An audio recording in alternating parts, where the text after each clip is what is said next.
गरुडगमन तव चरणकमलमिह मनसि लसतु मम नित्यम् गरुडगमन तव चरणकमलमिह मनसि लसतु मम नित्यम् मनसि लसतु मम नित्यम् मम तापमपाकुरु देव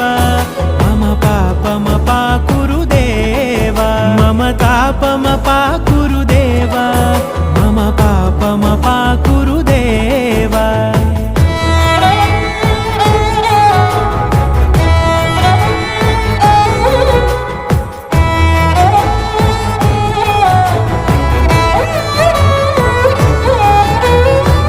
जनयन विधि नमुचिहरण मुख विबुध विनुत पद पद्मा जल जनयन विधि नमुचिहरण मुख विबुध विनुत पद पद्मा विबुध विनुत पद पद्मा